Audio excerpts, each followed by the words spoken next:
título, ¿qué es la competencia digital? Para ello, vamos a detenernos en la definición que da la Real Academia de la Lengua Española del concepto de competencia, que dice, es una pericia, una aptitud, una idoneidad para hacer algo o intervenir en un asunto determinado. Un organismo educativo como es la ANECA, la Agencia Nacional de Evaluación de la Calidad y Acreditación, nos dice que una competencia es un conjunto de conocimientos, habilidades, actitudes que se adquieren para desarrollar, digamos, conocimientos funcionales. Yo destacaría esta idea, que la competencia no es poseer un conocimiento o un saber almacenado en la mente, sino es utilizar y aplicar funcionalmente ese conocimiento. Esta es la cuestión clave que habría que destacar. Vamos a detenernos, en consecuencia, ya en el concepto de competencia digital. ¿Qué es? ¿Qué características tiene? ¿Qué elementos la constituyen? Para ello, vamos a utilizar un documento que es de la Unión Europea, que está difundido en todos los países europeos, que es el documento DIGCOM, ¿no? Digital Competence. En el mismo se identifican 5 grandes áreas que voy a detallar a continuación. En el mismo, decía antes, que se identifican 5 grandes áreas.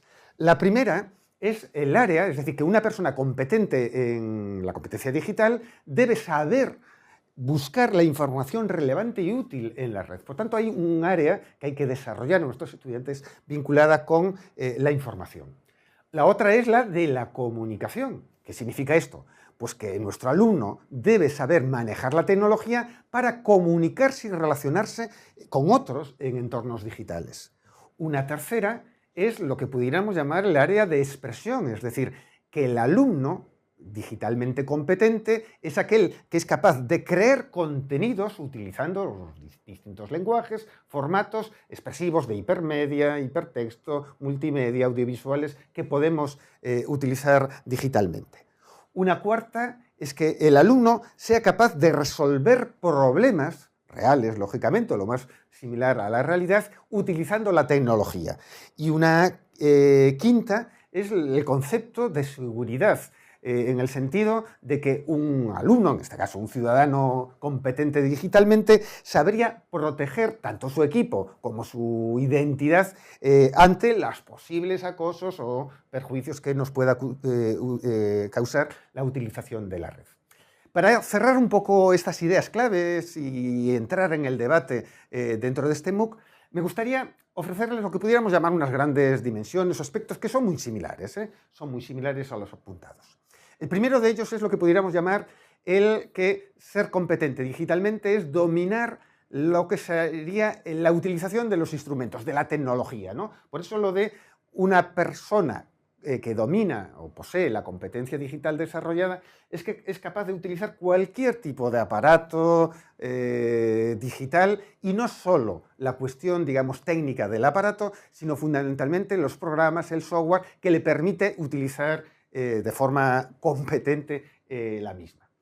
Una segunda, insisto, vinculada con las anteriores áreas que expuse anteriormente, es lo que pudiéramos llamar el dominio de la dimensión cognitivo-intelectual, que es saber buscar información, como decía anteriormente, pero no solo localizar la información, sino ser capaz de procesarla cognitivamente, es decir, otorgarle significado. Ustedes ya saben, como docentes, como educadores, que no es lo mismo información que conocimiento. La información son los datos, algo que está objetivo, algo que podemos encontrar en la red, pero el conocimiento es saber interpretar, otorgar significado a esos datos, a esa información. Y esto es lo que buscamos en nuestros estudiantes. Una tercera cuestión tiene que ver con lo que sería la dimensión expresiva y comunicacional, que, como ya decíamos anteriormente, es saber crear contenidos en los distintos lenguajes y formas que actualmente nos permite la tecnología, que vuelvo a repetirlas, es saber crear contenidos en formas de hipertexto, audiovisuales, multimedia, en microtextos, en iconos, en imágenes, en gráficos, etcétera. Es decir, dominar todos esos lenguajes expresivos, es decir, saber crear contenidos, pero también comunicarlos e interaccionar socialmente con los demás. Otra dimensión muy importante, insisto, vinculada con el documento que nos ofrecíamos anteriormente como marco de referencia europeo, es lo que serían los aspectos vinculados con los valores, la dimensión axiológica. Es decir, la tecnología no solo implica el saber buscar información, saber expresarse, comunicarse, sino también como ciudadano configurar una serie de valores que nos permita respetar a los demás, evitar, digamos, aspectos problemáticos como el ciberbullying, etcétera, y esto tendremos que trabajarlo en los alumnos y por tanto tendremos que formarles en esa actitud y esos valores que signifiquen tener un comportamiento democrático, respetuoso con los demás.